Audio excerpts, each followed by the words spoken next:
Hola, buenas tardes. Mi nombre es Jorge Alberto López Guzmán, docente de la Escuela de Ciencias Sociales, Artes y Humanidades, y en esta tarde me dispongo a presentarles el taller Sentido y Significado de la Pregunta en Psicología. Este taller contará con 3 momentos específicos. En un primer momento, yo les describiré los tipos de preguntas que existen, posteriormente les hablaré de cada una de ellas y les daré unos ejemplos, y finalmente les brindaré unas reglas para la aplicación de estas preguntas en cualquier contexto donde ustedes lo deseen hacer. Para empezar, quisiera hablar de las preguntas cerradas, que son preguntas que tienen las respuestas predeterminadas para que las personas elijan. Es decir, acá las personas no eligen libremente su respuesta, sino que nosotros les damos una serie de opciones y a través de esa serie de opciones ellos pueden respondernos. Es decir, en este tipo de preguntas nosotros generamos unas opciones que las personas eligen. En las preguntas cerradas hay 4 tipos de subpreguntas, eso es importante que lo tengamos en cuenta. Tenemos las de selección única o dicotómicas, donde las personas pueden responder sí o no o verdadero o falso. Tenemos las de selección múltiple, donde colocamos una serie de opciones y las personas eligen entre esa serie de opciones. De igual manera, tenemos las de ranking, donde las personas pueden elegir según su preferencia las respuestas y ordenarlas teniendo en cuenta en su mayor preferencia de acuerdo a los que nosotros le coloquemos ahí. Y finalmente tenemos las de escala, donde pueden ser o numéricas o nominales, es decir, que las personas podrán, de acuerdo a un conjunto de opciones que les demos, ordenarlas y darles una preferencia en términos numéricos, generando unas jerarquías que ya pueden ser en términos numéricos como de 1 a 5 o de 1 a 10, o en términos cualitativos como excelente, muy bien, o todo el conjunto de categorías que podamos generar para que las personas escojan. De igual manera, tenemos las preguntas abiertas. A diferencia de las preguntas cerradas, acá las personas sí pueden elegir libremente su respuesta basándose en sus propios conocimientos, sentimientos y comprensiones. Es decir, estas preguntas lo que permiten es que las personas puedan generar de manera descriptiva y detallada un conjunto de respuestas y nosotros podamos escucharlos desde un conjunto de sensaciones que ellos nos generen de acuerdo con la pregunta. Es decir, por ejemplo, para un caso organizacional, uno les podría preguntar sobre cómo mejorar las condiciones del lugar donde trabajan o qué les pareció el último producto que se lanzó. Es decir, como se dan cuenta en los ejemplos que disponemos aquí, las personas libremente, de acuerdo con una experiencia, una percepción, una opinión o un conocimiento que tengan específico sobre algo, nos pueden responder. Entonces las preguntas abiertas son las que se basan en que las personas puedan responder desde sus propios conocimientos o sensaciones. Es decir, estas no tienen unas respuestas preestablecidas como las preguntas cerradas que acabamos de ver. En un tercer momento están las preguntas de reflejo. Que las preguntas de reflejo consisten en que las personas a través de las respuestas que nos brinden y nosotros podamos identificar que las personas a través de nuestra escucha activa que lo que nos está diciendo tiene como una percepción colmada de sentimientos y emociones, entonces nosotros formulamos una pregunta donde ellos puedan evocar ciertas situaciones que les permitan generar una tranquilidad a través de sus respuestas o por lo menos poder tranquilizarse acerca de lo que están haciendo. Es decir, algo muy importante que les voy a manifestar en esta pregunta número 3. Las preguntas que surgen de aquí en adelante surgen de las cerradas y abiertas. Es decir, si empezamos con preguntas cerradas y abiertas, las personas a medida que nos vayan respondiendo, con base en esas respuestas nos podemos ir nosotros formulando una serie de preguntas que tienen que ver mucho con las respuestas que nos den. Entonces, por ejemplo, de una pregunta abierta podría surgir una pregunta de reflejo, porque nosotros percibimos durante la respuesta que nos dio que la persona necesita ser escuchada en forma activa y empática porque la respuesta que nos brindó está colmada de sensaciones y emociones. Entonces nosotros aquí podríamos preguntarle sobre una impresión que tuvimos de acuerdo a una respuesta y por ende la persona podrá profundizar ahí. Es decir, las preguntas de reflejo nos reflejan un conjunto de sentimientos y emociones en las respuestas que nos dieron y por ende nosotros podemos formular unas preguntas a mayor profundidad para que ellos esos sentimientos y emociones que nosotros percibimos desde la respuesta lo puedan evocar a través de otras preguntas. De igual manera, tenemos las preguntas de aclaración. aunque las preguntas de aclaración también se dividen en dos, en abiertas y en cerradas. Pero es importante, como su mismo nombre lo dice, buscamos que se aclaren las cosas. Por ejemplo, en alguna respuesta que nos dieron hubo algún malentendido, confusión o vaguedad de acuerdo con las respuestas. Entonces nosotros, quienes nos encontramos preguntando, podríamos en primer momento pedirle que profundice en alguna parte del discurso o respuesta que dio la persona, o que por favor reitere en otras palabras lo que dijo. Si nosotros en un momento le pedimos que profundice, sería una pregunta aclaratoria abierta, pero si le decimos que lo diga en otras palabras, algo que ya manifestó en su momento, es una pregunta aclaratoria cerrada. Entonces, si nos damos cuenta, estos tipos de preguntas lo que nos permiten es poder profundizar en algo que la persona nos dijo en su momento o que lo pueda reiterar nuevamente. Eso es muy importante porque, por ejemplo, si nosotros estuviéramos preguntándole a alguien si sus padres o que la persona nos manifiesta en una respuesta, por ejemplo, mis padres no tuvieron estudios universitarios que permitieran tener empleos estables para disponer de una mejor economía familiar. Entonces, en las preguntas abiertas, nosotros podríamos preguntar desde las situacionales que si podría profundizar en algo que manifestó en esa respuesta.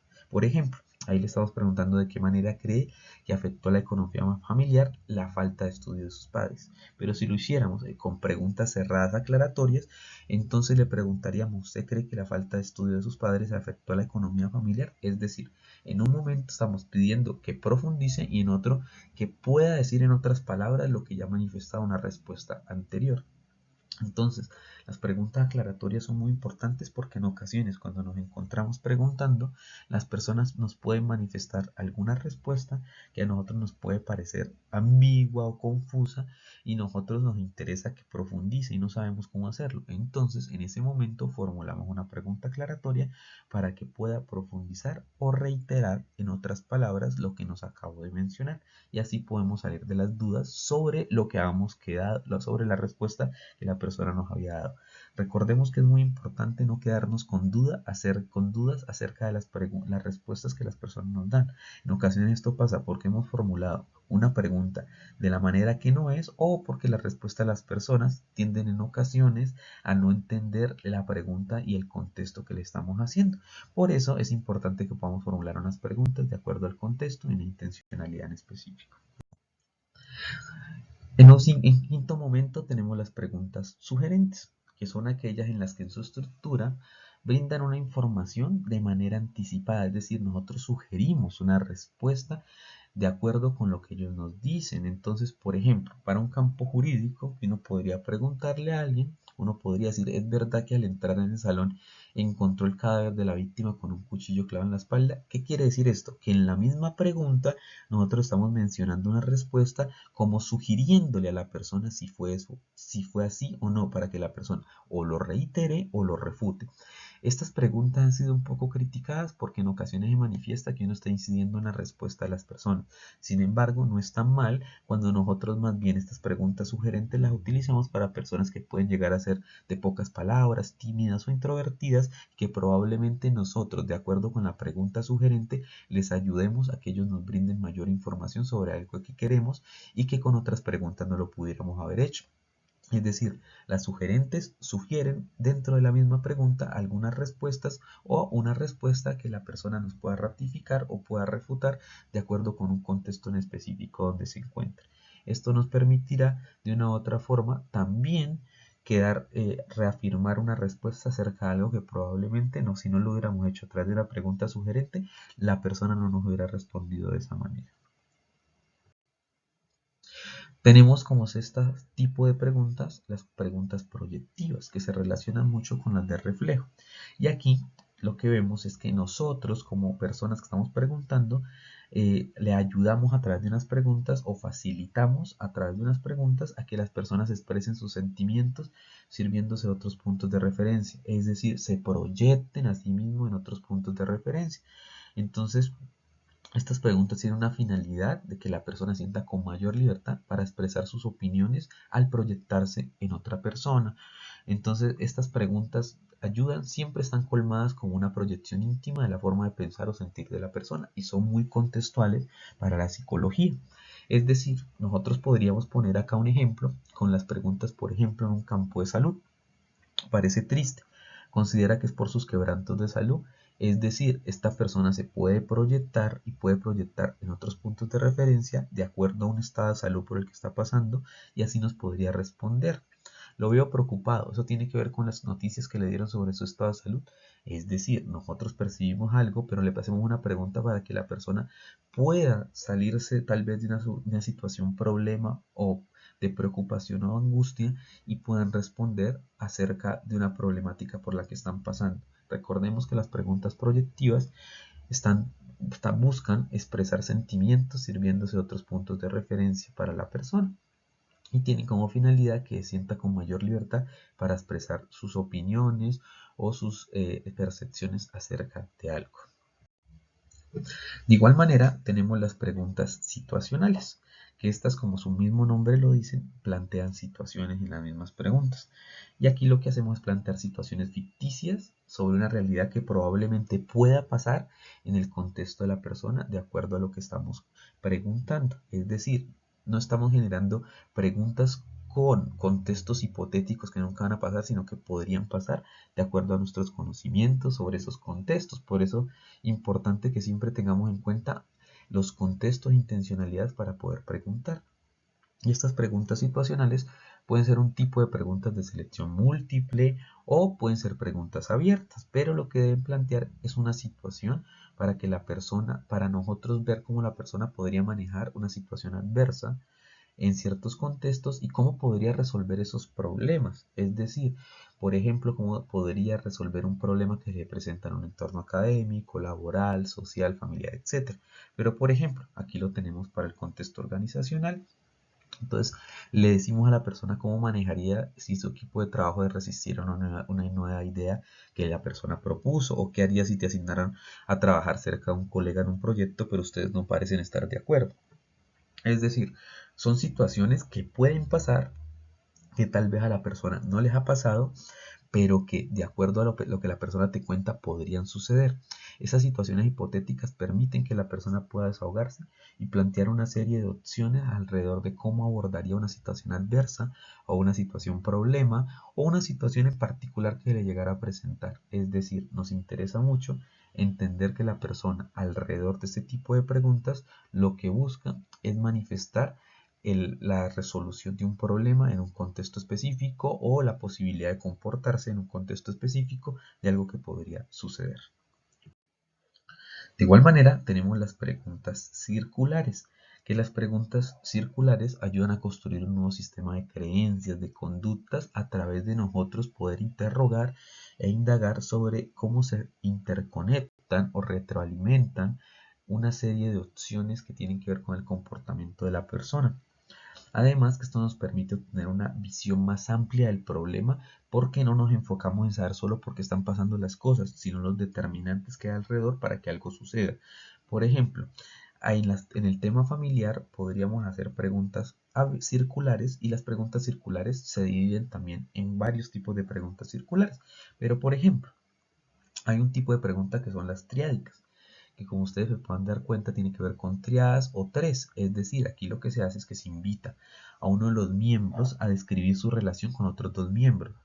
O sea, un miembro de la familia describe una situación que tiene con otros dos miembros que lo están escuchando y esto puede ayudar a que se interpelen entre ellos mismos. Y eso es muy importante porque uno podría manifestar cómo la persona que pudiera estar hablando tiene una correlación en sus conductas de acuerdo a las otras dos personas que están ahí.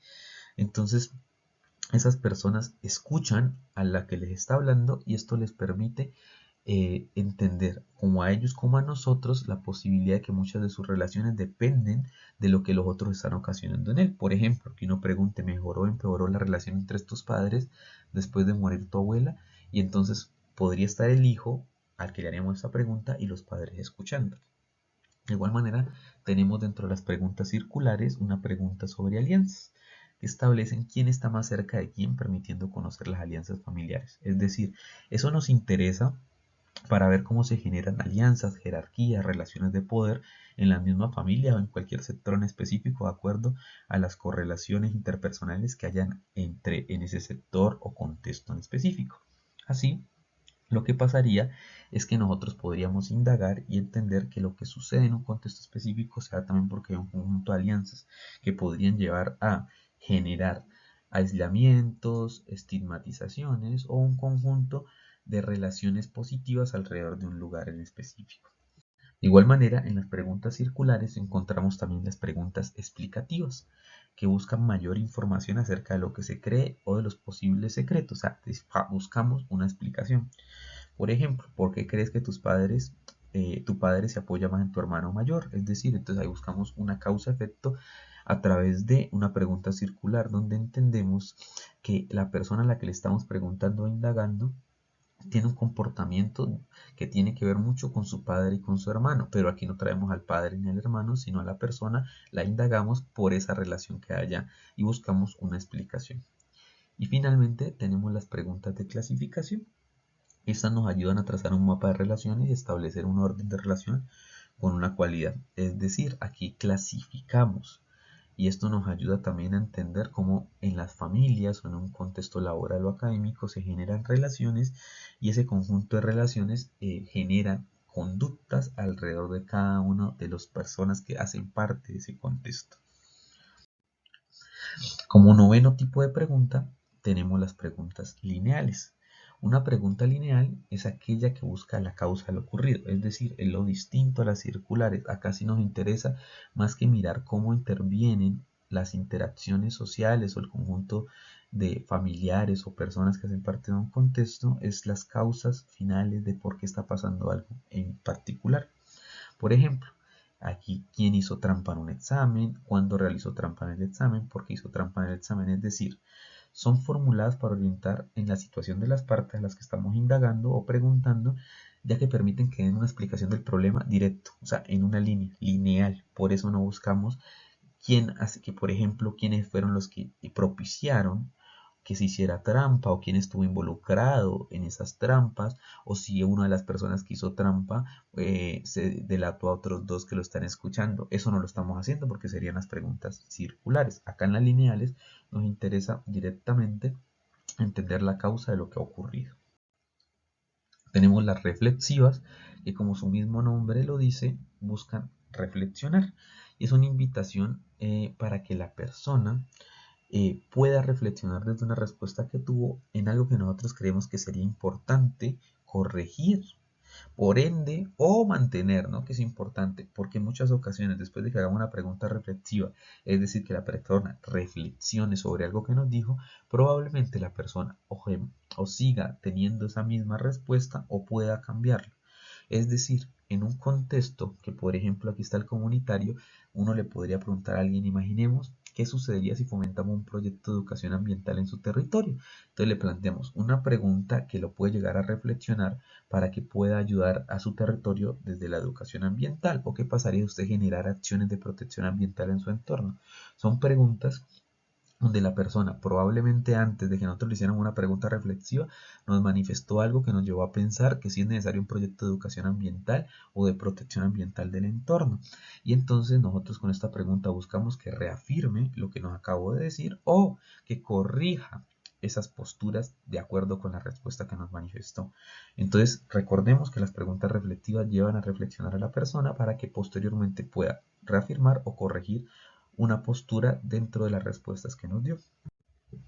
Y finalmente tenemos las preguntas estratégicas, que las preguntas estratégicas tienen que ver con la posibilidad de que nosotros tomemos una posición respecto a un problema. Entonces nosotros utilizamos esto para conducir a la persona a la que le estamos preguntando para que reconozca o abarque una solución que probablemente puede ser obvia, pero que no se ha dado cuenta o si se ha dado cuenta no le ha dado la relevancia que es. Es decir, son predominantemente correctivas estas preguntas estratégicas.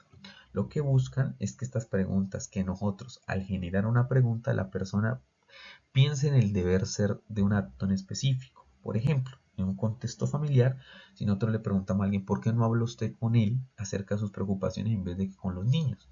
O sea, ahí estaríamos planteándole una pregunta a una madre que le preguntamos por qué no habla con su pareja o esposo porque podrían solucionar los problemas. Es decir, dentro de la pregunta Planteamos un deber ser para que se corrija algo que nosotros hemos detectado. Por eso son estratégicas. Buscamos a través de una estrategia, que es una pregunta, la posibilidad de que la persona haga lo que nosotros creemos que es lo que podría ser, o sea, el deber ser. Por ejemplo, otra pregunta, ¿se da cuenta de cómo su retraimiento desilusiona y frustra a su pareja? Es decir, una pregunta, pero que en la misma pregunta le estamos diciendo que reconozca algo que probablemente después de que lo reconozca pueda cambiarlo. Estratégica. Y finalmente le podríamos preguntar, ¿no se da cuenta de que precisamente el irse a la cama en vez de hablar sobre lo que le preocupa está trastornando a su familia?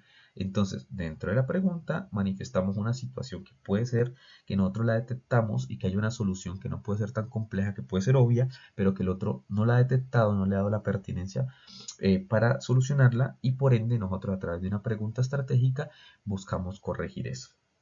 Entonces, estos son los tipos de preguntas, y para este tipo de preguntas quiero manifestarles unas reglas transversales que ustedes pueden aplicar cuando estén realizando un tipo de instrumento donde utilicen estas preguntas, cualquiera que sea estas preguntas, pueden ser todas o alguna de ellas. Primero, siempre hacer una pregunta a la vez. En ocasiones los nervios nos ganan y tendemos como que la persona nos está respondiendo y hacerle una contrapregunta. No, esperemos que responda, y más bien mientras la persona responde, si nos surge otra pregunta, anotémosla y miremos ese tipo de preguntas, si puede ser de reflejo, proyectiva, situacional, estratégica, circular, etcétera, de acuerdo con la respuesta que nos dio. Reitero nuevamente, las preguntas que vimos desde la tercera en adelante surgen de las preguntas cerradas y abiertas, es decir, nuestras bases en tipos de preguntas son las abiertas y las cerradas, porque con base en ellas empezamos nosotros a generar otros tipos de preguntas de acuerdo a la intencionalidad, el contexto y nuestros intereses, o lo que busquemos preguntarle a la persona. De igual manera deben hacerse pausas de 5 a 7 segundos después de que la persona responda una pregunta. Dejemos que la persona termine de responder, esperamos un momento pausadamente para no atiborrarle a la otra persona de preguntas. Eso también es como para que la persona termine su respuesta, tenga como un momento de calma, pueda tomar un sorbo de agua, o pueda pararse, o pueda respirar, y ya con base en eso nosotros ya le hacemos la otra pregunta. De igual manera, no interrumpamos las respuestas de la persona. En ocasiones la persona nos está diciendo algo y nosotros nos acordamos de acuerdo con la respuesta a otra pregunta y no queremos dejarla pasar, y entonces queremos interrumpir para que no se nos olvide. Pero eso lo que está impidiendo es que la persona libremente responda a la pregunta que le hemos hecho previamente. Entonces, más bien, recomendación nuevamente, dejemos que la persona termine y posteriormente le generamos otra pregunta. Cuarto, utilizar un lenguaje contextualizado en las preguntas. Es decir, un lenguaje contextualizado, ¿qué quiere decir? Un lenguaje de acuerdo al lugar donde nos encontramos, las personas con las que nos encontramos, el contexto donde nos encontramos, porque no solamente saber la estructura de las preguntas y la intención de cada una, sino que las preguntas estén contextualizadas con esa intención. Es decir, busquemos que cada vez que formulemos una pregunta tenga correlación directa con el contexto donde se encuentra. Quinto, evitemos palabras que pudieran ser captadas por la persona como agresión. Esto es muy importante porque en ocasiones, si no conocemos el contexto y no hemos leído con antelación acerca del lugar a donde vamos y las personas con las que vamos a interactuar, probablemente podamos enunciar algo que pueda ofender o sentirse como agresión. Por eso es muy importante que siempre que vamos a formular preguntas a un contexto en específico, hayamos leído sobre el contexto y hayamos buscado información que nos permita generar una profundización a la hora de hacer las preguntas, para que tal vez no preguntamos algo que puede ser sentido como una agresión. Finalmente, evitemos formar barreras naturales, o sea, mostrémonos abiertos y relajados. En ocasiones, cuando estamos estudiando, cuando salimos a nuestros primeros trabajos, entiendo que nos cause temor la posibilidad de hacer una serie de preguntas a alguien que tal vez no conocemos, o que es un personaje público, o que es una persona que tal vez es muy retraída, etcétera. Eso, pues obviamente, se nota también en nuestro lenguaje corporal. Entonces es importante que cuando nosotros vamos a hacer las preguntas podamos mostrarnos de una manera abierta y relajada, lo que permita de una u otra forma que la persona también se sienta cómoda con nosotros y no haya ningún tipo de inconveniente a la hora de preguntar. Entonces, estas son las recomendaciones, y finalmente, entonces quiero decirles que preguntar es todo un arte. Es decir, preguntar lo que nos lleva es a la posibilidad de poder indagar y indagar en contextos específicos que nos permitan generar una serie de respuestas acerca de algo en lo que estamos interesados. Espero que este pequeño taller sobre tipos de preguntas en torno a la psicología les pueda servir para sus trabajos y les pueda servir para su vida cotidiana. Les agradezco mucho por su presencia, por ver este video. Recuerden que mi nombre es Jorge Alberto López Guzmán, docente de la Escuela de Ciencias Sociales, Artes y Humanidades de la Universidad Nacional Abierta y a Distancia. Muchas gracias.